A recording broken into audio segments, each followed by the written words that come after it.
Willkommen beim Broadleaf Junkie. Genießt eine gute Zigarre und hört euch an, was die Köpfe dahinter zu erzählen haben. Seine Familiengeschichte ist eng mit der europäischen verwebt und Jeremy ist geschichtsbegeistert wie kein zweiter. So begeisterungsfähig wie er ist, so sehr zieht er mich immer in seinen Bann, wenn er über die Inspirationen hinter seinen Linien spricht.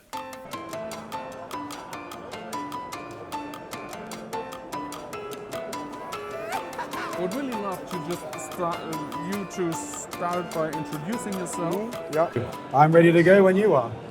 I'm already rolling. It's already rolling, that's great. Yeah. So Oliver, good to see you again. Anyway, it's always once a year, InterTabac.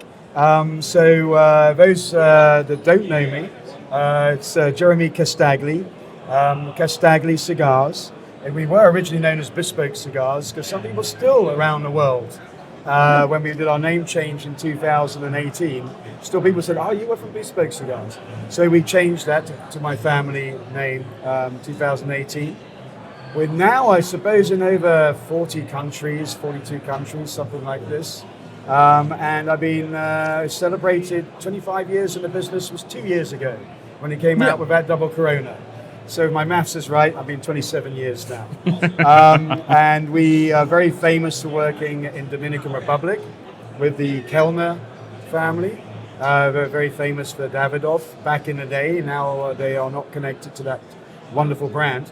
But they are very much linked with myself, which I'm very proud to say. In fact, we got Kellner Junior here's around the booth. Maybe he's been wandering around. They do smoking jacket. I also distribute that for the Kellner family worldwide. Other than Switzerland and France, that's an old story. So that gives you a little bit of an idea of the brand, I suppose. But also, yes, very famous for Costa Rica cigars. Yeah. So we work with two factories there, the only two factories in Costa Rica, with perhaps the exception of Brindle Rey, which is another family factory. But we work with Tobaccos de Costa Rica. We're actually coming out with a new cigar this year from Tobaccos de Costa Rica to celebrate 2 years of the Cigar Journal Award wins, right? Here. Here, yeah, Cigar Journal Award wins. So we're doing that. So you'll have one of those cigars, Oliver, on me, which is the Salamone. Nice. It's over there. Let me just quickly show this baby. There you go. That's my gift for you. So that is to an edition of 6,000 a year of these cigars will be made, and to celebrate the Villa Casdagli line winning these Cigar Journal Awards. And we're also well known for such brands or lines such as Daughters of the Wind and the Cypher series, and that comes from a Cuban expat-run factory called Inversiones González Martínez. And we're up for Cigar Journal Award 4 years running now to try to get one for Daughters of the Wind and one for the Cypher series. This one here. That's the, It's a great story, yes. Which proceeds from that go to the Red Cross. Okay. We now, I think, got about over 10,000 euros have been delivered to the Red Cross. And we're only making 4,000 of these cigars a year. So very of different lines, so about 1,000 of each. Yeah. It's a really limited edition, very special about my grandfather's unfortunate. Yes, he was in. Told me the story about was a prisoner in Germany for 4 years, but he did his little secret protest, and it's quite amusing. You can read about that online if you're interested. There you go. Yeah, I remember that we talked about this extensively. Yes, I know. This is a great story. Yeah. Yeah, but let's dial a little bit back. Yes. What brought you to making cigars? Initially. Yeah. Well, that's a very unusual story because it started with me in Cuba. And that was in 1996. And I came from a privileged family, but I kind of like blew a few businesses.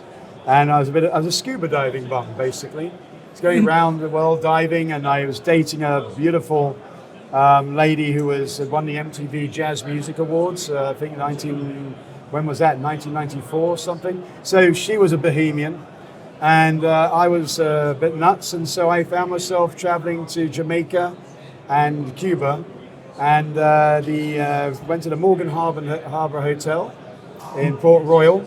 Mm-hmm. I love the old James Bond books. I'm not referring to the movies, which are fine, but the books are magnificent, really. of their time. And always wanted to go to Morgan Harbour Hotel because in Port Royal, Jamaica, because that's where James Bond had one of these stories, short stories, is based there. So basically, Ian Fleming got you into Kind of indirectly, smoking because cigars? that hotel said, Jeremy, where are you going next? I said, I'm going to Cuba. And he said, well, are you coming back to Port Royal? I said, yes, I will be. And I was diving with the British Dive Club there, a real crazy bunch. And so he said, can you bring some cigars back? Okay. Because the English Test match cricket team was going to stay at their hotel in 2 months after this conversation occurred. So there I found myself picking up cigars from Cuba. In those days, in '96, it was a very interesting experience, I think so. And taking them to Jamaica. So that was started very small, of course, but I found myself working closely with Habanos, I suppose, in the domestic market of Cuba, and bringing cigars over to England, and as well, the shortages there, like they were everywhere in the world. And I set my own brand up there in 1997 with Old Oid and Monterey brands. See you later, Rudolph. Okay, thank you. It's my lovely man from Saudi Arabia. Thank you. So we would be, they allowed me to set up my little brand. This is Old Oid and Monterey blends, made in a place called Casa de Amistad by Carlos Valdez Mosquera. And my father said, what the hell are you doing, Jeremy? What are you doing these days? And I told him, I gave him a rough story like I just told you. And he says, why do you think the Cubans might be backing you? And I said, well, I've no bloody idea. Maybe not because of my good face, I don't think. Maybe it's because of my girlfriend. But actually, he says, well, you know the family history. I said, oh, Egyptian cotton. And he said, well, you know what Emmanuel did? He was very high in British industry and headed the British Board of Trade in the early 1950s. And there was the story about how we helped Cuba out in 1951. And it's a very big, interesting story, which I've told you before, Oliver, and you can read it online. And basically, when I spoke to the Cubans about this particular thing we did back then, Pendal, head of the domestic market in Cuba, says, Jeremy, your name means something for us. So this is very important for us. So that's how it all started. So I was allowed to create my own brand. I found my clients were top hotels in London, certain celebrities. The Saudi royal family got involved. Dear Prince Khalid, I'll always be grateful for you for your support. And he's making KSA cigars now directly from Cuba. That's his little story that branched out from mine. But so we were known as Bespoke Cigars. Yeah. Because it was tailor-made. Yeah. Of course. And before we knew it, we started putting the Colossus of Rhodes on, our old family trading symbol. So thus began the brand properly in 1997. And then we left Cuba in 2012 when there was a change of guard in the Oscar Basulto, but was no longer president then of the company. And things were getting difficult. I was expanding, and I couldn't scale up in Havana anymore. It was difficult to make cigars of any quantity again. And so I was introduced to the Kellner family in Dominican Republic and the Cuban factory in expatriate factory, as I say, in Costa Rica.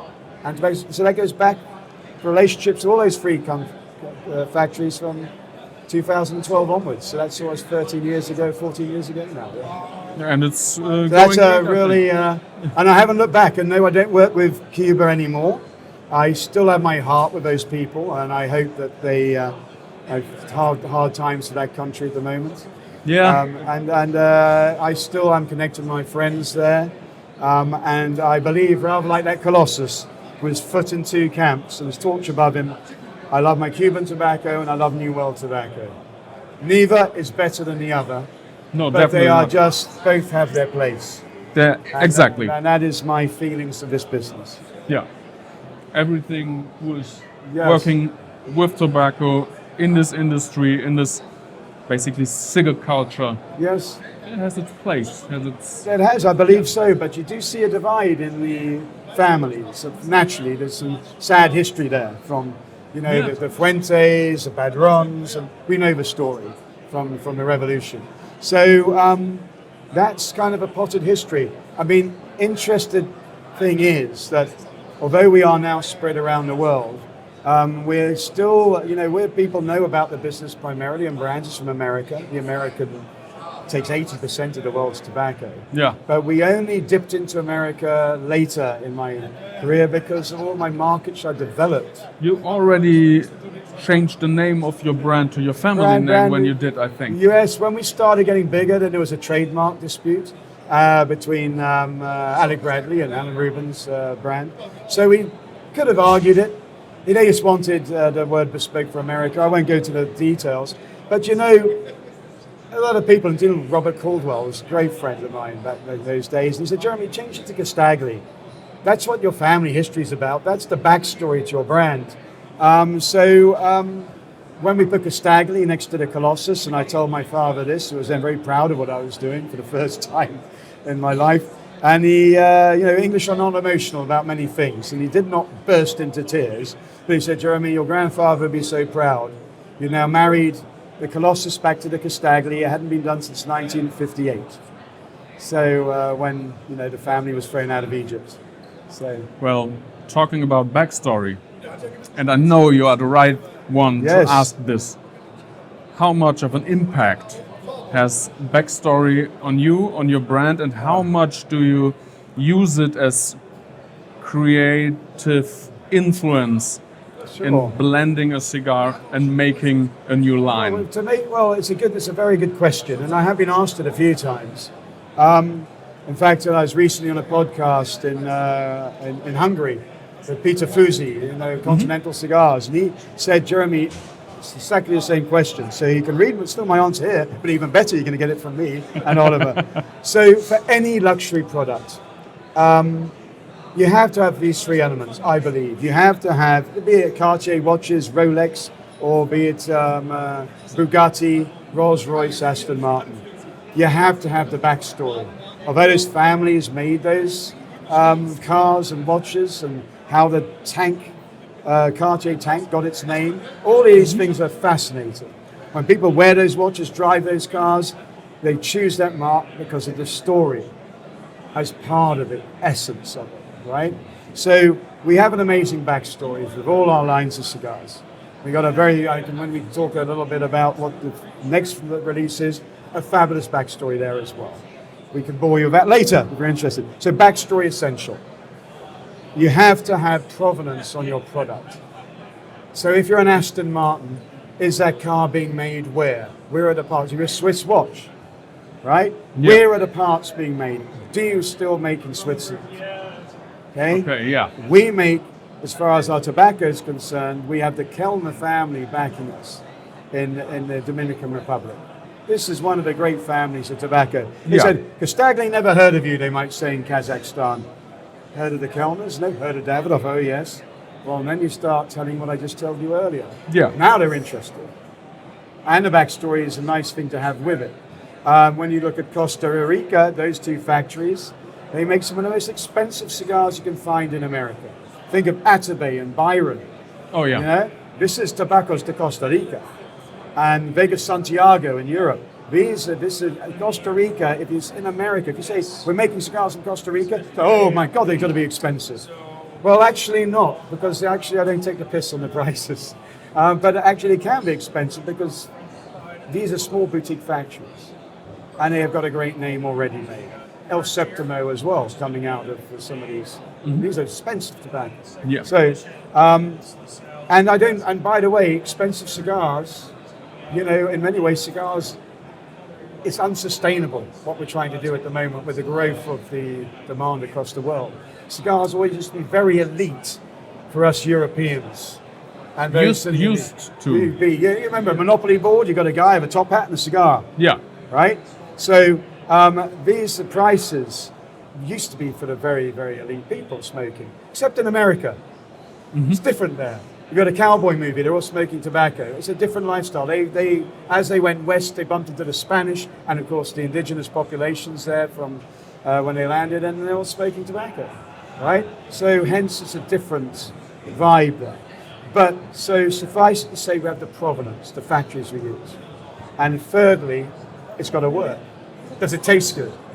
If you can get those three elements, so the backstory being a big part of it, then you've got something you can grow with.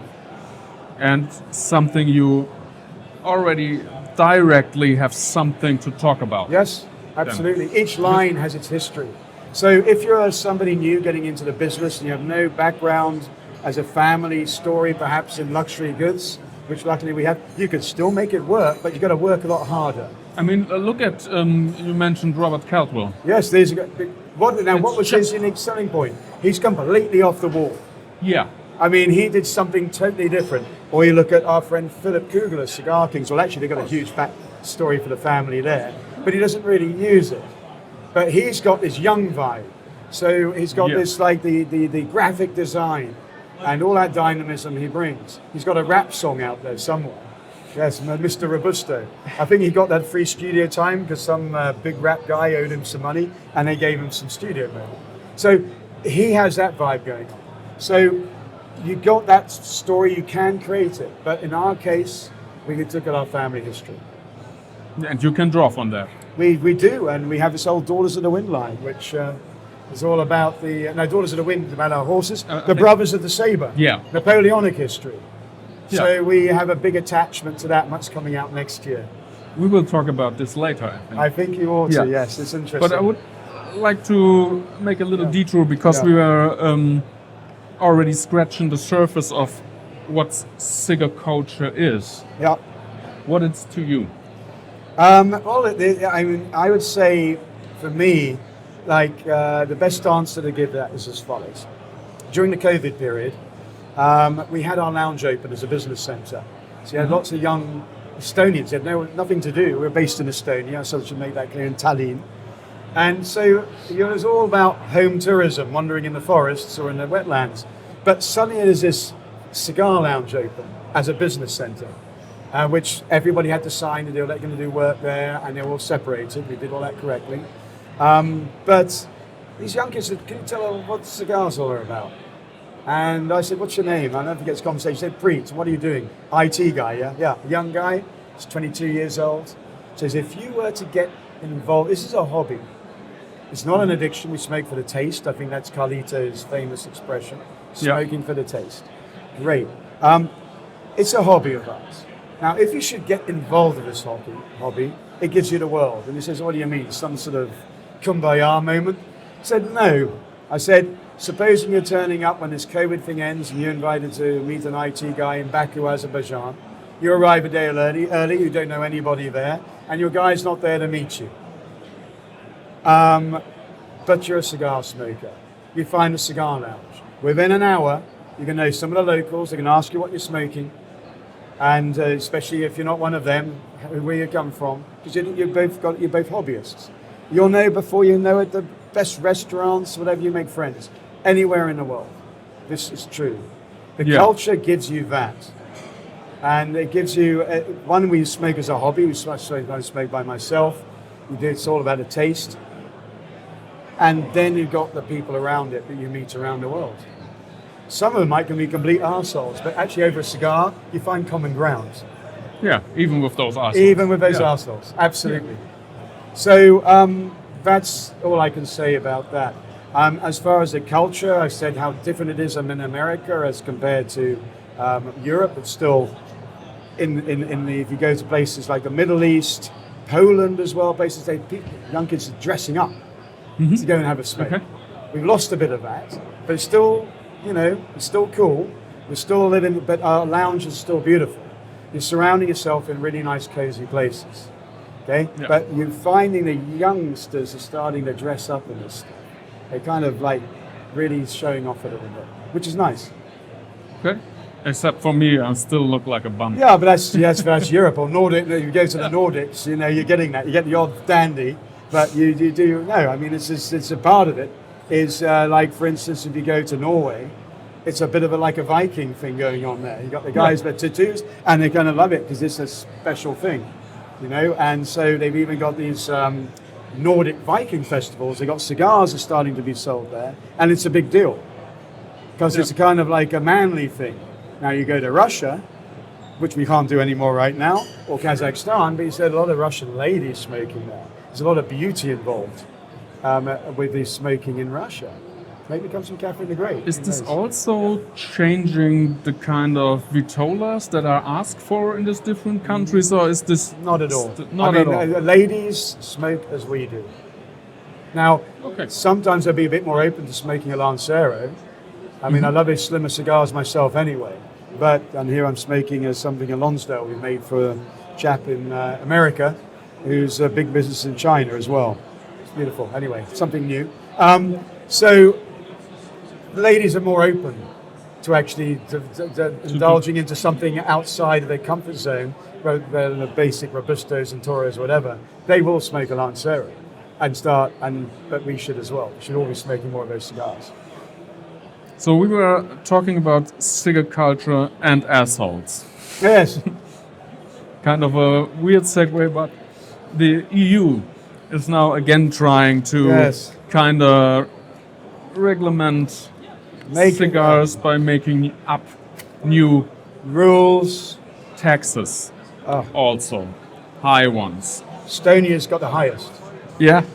5,000 euros for every new Vitola being introduced there. Wow. What do you think is this and ideas like plain packaging? How will this affect this cigar culture? Plain packaging, not at all. Because although we like the beauty, and I'll give you an example. So cigars started having the beautiful packaging stuff, really started coming in the 1920s and 30s. Prohibition in America was a big change because you didn't just have prohibition against alcohol.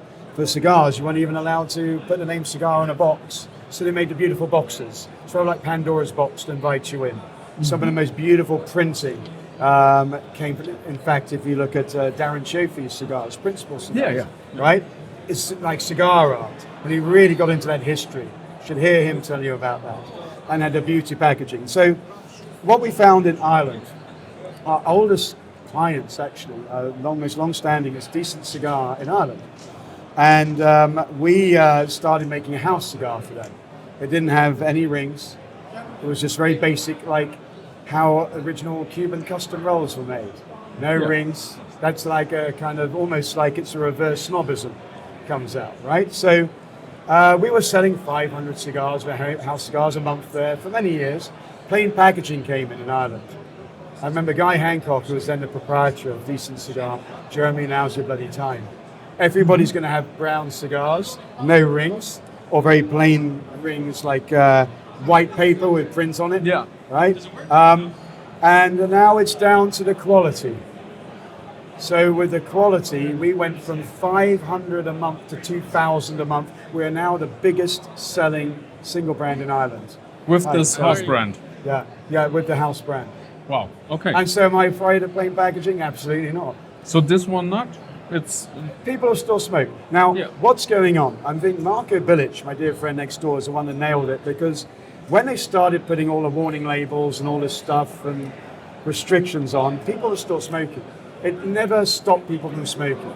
I mean, some of these countries, like even in Arabia, they have so many warning labels on them, you can't even see the box. They call it plain packaging. It's been going on for years. But people are smoking because they like smoking. So they're into the tobacco. The more shit is thrown at us, the more people even want to do it, almost like a protest. No, this is our stuff. So that didn't work for them. Still, for those trying to classify as like cigarettes, trying to stop people smoking tobacco, including cigars, not knowing what they're legislating against. So Marcus said, do you know what's going to happen next? They're going to be making it difficult for manufacturers to make them. And this is where these crazy track and trace, the weird rules on if you're going to be bringing a new Vitola in up to 5,000 euros for the new Vitola. That was pretty extreme. That's going through the courts right now. But even other things like the registration of cigars, of trying to register them in each country, and it was so difficult to originally do. I said, Marco, your view into the future, as you nailed it, because that did bring a drop of sales in Europe, not because people wanted to smoke less, because of the stupid advertising that it's going to kill you when we know it doesn't. We're a bit more educated than that when it comes to cigars. But Because it's making it hard to bring the cigars to market. Suddenly, humidors are emptying out. But people are finding a way. So Europe, we're marking very, very difficult because of making it difficult for us to do our business. They're doing it that way. Yeah. And yes. But you kind of already implemented that. Well, it's still going on. It's still going on. Okay. There's still like there are appeals and appeals. In America, the FDA was going to try and do it by doing laboratory tests. Yeah. They're doing that in Brazil. Every cigar, vitola coming in, or a line, you need to do a laboratory test. You can taste up to 140 different tests. It's going to be somewhere down in the Far East Asia. Something like $15,000 to $20,000 a line of cigars it's going to cost us. So they're trying to throw this at us.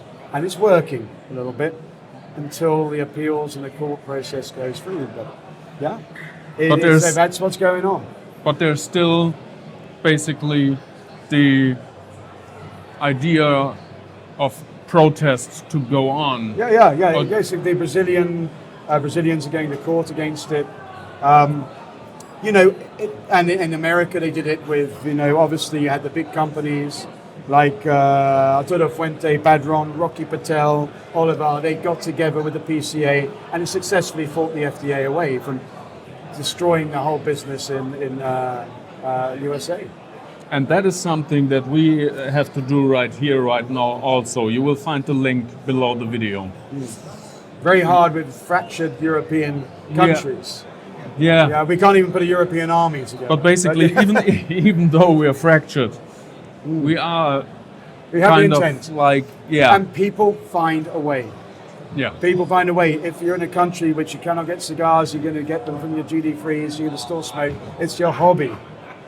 And you'll never stop it. It's a passion. It's a passion. And therefore... Hobbies are a passion. Yeah, and therefore you can try to regulate it, but you can't kill it. Yeah, exactly. Yeah. True. I need to write this thing up properly. So that's the answer to that one. Yeah, so let's kind of go back to a lighter note. Yes. And talk about the brand, how the last year was for you since last time we met. Yeah, well, part of it is fighting regulations, yes. So the sad part is obviously we're not importing to Estonia anymore, so the regulations have been hard. But what's so exciting is as follows. We have our own distribution now, company in America. That's dear Michael right behind us. Say a quick hello, Michael. He's very part. So bringing our American team in, okay, we have our own company distributing there, and Michael's instrumental in putting a lot of, you're out there and doing the job, and his father, who I worked with for 40 years ago, plus, in the airline business. Oh, yeah. And putting in some bespoke projects. So what's going on with, thank you, Michael. Of course. You're going to exit stage right now, and look after those people coming to take cigars from you. Thanks. So what this has led to as well is, in America we're expanding, but we're now starting to also concentrate on bespoke projects. Yeah. I'm smoking one of them now. We have... that are basically bespoke to different markets. Yes, so this one, this baby here, look at this beautiful box. Okay, so this is for a lovely chap, Vince, which is not his real name because he's Chinese and they can't pronounce it. He's got a wonderful cigars, King Cigar Club, and also he has a lot of Chinese people coming to purchase from him. And this is a beautiful project we're doing. This is a good example of something we're doing. We're also working with this whole project put together in the fields of Leo Reyes.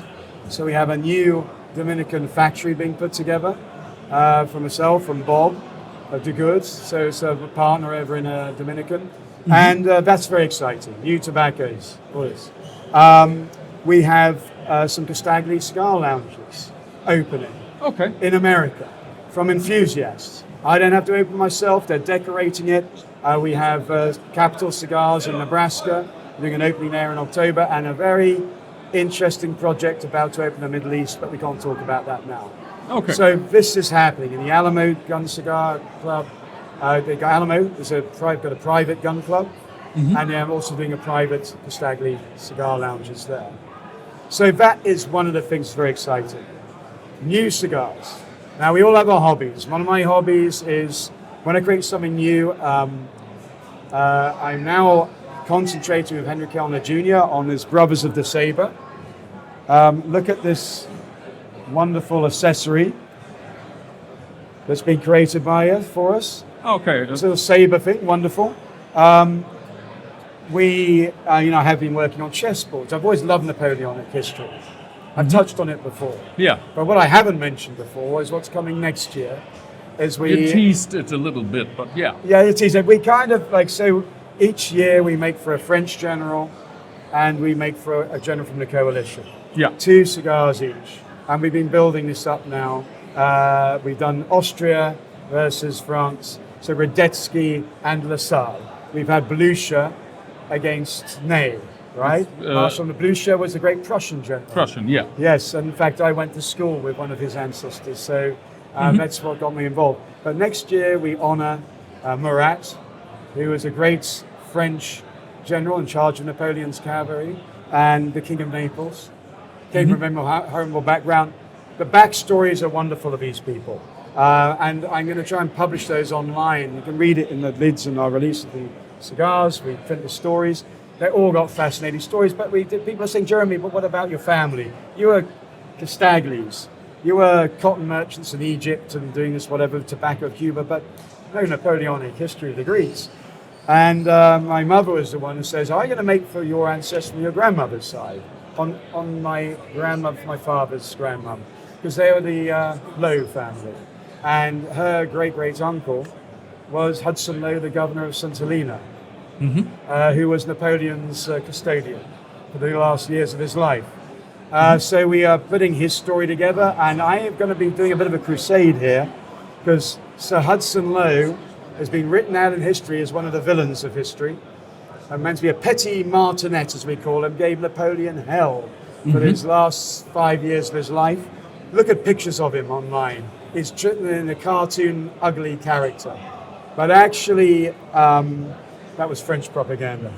No, of course. I know, but actually, this is my ancestor. So I needed to find out what his link with tobacco was. And also, I tracked down a book written about him in 1890, which exonerated his character completely. And there I read that, of course, he fought against Murat in Capri. So that's a wonderful link with him and Murat. Great defensive battle you can read about. And he did lose that battle, but he was allowed to not surrender and to walk out with his men as free men under Murat because of the courage they showed. So, that being said, he was given the Russia's top award, the George Cross, by the Tsar Alexander, and the German, what they call the Eye of the Red Eagle, from Prussia, because he also planned some of the campaigns in 1813 and 1814 for Tsar, the Russian, and Prussia. And he also helped look at the battlefield of Waterloo in 1815. So with all of his honours, where was the link to tobacco? So we can almost finish on this one, because you'll see in the box a caricature of Napoleon smoking tobacco on St. Helena. Napoleon was partial to snuff. If you Google Napoleon smoked tobacco, it says no, he was partial to snuff. But in St. Helena, he was partial to tobacco. They made their own cigars there. We found a place called Tobacco Valley, over 1,800 premium cigars made a year, and it was Hudson Lowe that ensured that Napoleon got his cigars to smoke. And that's something that has been lost in history. But the link you use and highlight by using those names for the different vitolas in the line. Yes. And bring basically those forgotten history back to life. Yes, absolutely. Yeah. Like Radetzky and what he did in Milan. You know, and this is an amazing story. There we again at the backstory is as interesting as the cigar. Yes, because the cigars, of course, are made, with Henry Kellner Jr. For all those cigars in the coalition, we use Zimbabwe tobacco, 10% only. Well, I was really surprised. We wanted something which starts smooth but kind of crawls up on you, rather like the coalition lost initially but ended up the stronger, right? So it was a bit of a play on the blend and the story. And you have this nice milder tobacco for the French. On all of these cigars, we use special tobacco from the Kellners. So we have Yamasa in the binders on both of those, all the lines. And we have also a beautiful wrapper from Ecuador, which is some of the best. But as you sit in a lounge and you look at these beautiful rings, I mean, let's just have a look at this ring. The rings are beautiful. So maybe you can see this on camera. So I'll just show Radetzky here. And we have their battle honors there. I mean, they are beautiful. So when you sit and you smoke, and you maybe can look at a box, or we're going to have all these stories published online. I'll be doing it this next couple of months. So you can read about that gentleman and what he did with cigars. Some of them died with tobacco in their hands. Some of them have amusing stories, some of them sad. All of them interesting and done with a lot of research. I will be taking pictures of the piles of books which I've been reading to track this stuff down. And it is fascinating. It's interesting how much time you put into bringing this all together. Well, it's my hobby. I'm a nerd. Yeah. I mean, my wife says, "What are you doing now, Jeremy?" I'm reading this guy or that guy.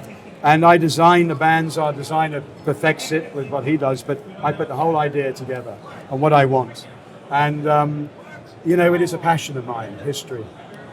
You know, and so... what else are we doing this year? I should be traveling to Peru to see to the plantations there, to see if we can put together a Peruvian puro. Let's hope we can get that right. I've thrown the gauntlet down to Ganado. We'll see. Next thing I would have asked you is, how do you go on from here? Or basically, not that interesting question, but where do you see yourself with your brand in 10 years from now? But no, it's a good question. I mean, because my wife will ask the same question, So I'm 63 years old. I will always be involved with this business. Should I be,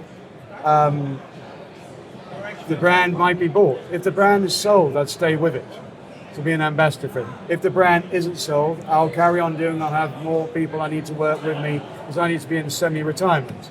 In 10 years' time. But I'll be at these shows.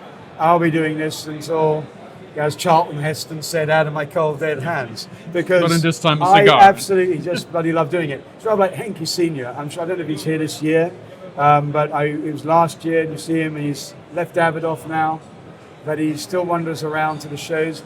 He loves it. Meeting the smokers as well as, we have our distributors and business here. But I love just going to lounges and doing presentations, and I just love it. And maybe I won't be doing as much in 10 years. So still like 2 weeks of the month, or sometimes even more. I'm traveling, and that is too much, and it gets too much. But I'll always be doing it.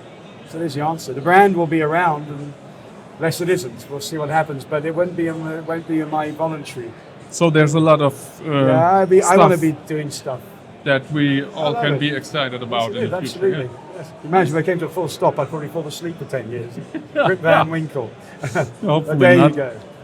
And so Oliver, you'll be interviewing me many times to come, I hope. Your beard will be down to here, and I'll be shrinking down here. Or both, and how do you call the wheelchair? Wheelchairs, yeah. Yes, isn't it wonderful? Just running around. And those are the days, and I'll hope to have my daughter bringing her friends back home and pinching them on the buttons and making dirty jokes. Who knows? But I'll be smoking a cigar whilst I do it. Yeah. Okay. Looking forward to see you again. Thank you, Oliver. Next time. And have fun. Well done for your wonderful job you're doing, and your podcast and your content you do. It's a hobby, it's a passion. Yeah, I know. So we'll be doing this together. Yeah. Thank you for reaching out to me, to making the time, and I always make time for you, Oliver. Thank you very much. Die Tabaksteuer soll europaweit drastisch erhöht werden. Noch, und zwar bis Ende des laufenden Monats, können wir über unten aufgeführten Link vor der EU kommentieren, warum das Genussmittel Zigarre und Zigarillos von dieser drastisch erhöhten Tabaksteuer ausgenommen werden sollte. Wenn ihr mehr von dem Shit wollt, folgt mir einfach, liked, teilt, kommentiert, wenn ihr wollt, und genießt eine gute Zigarre.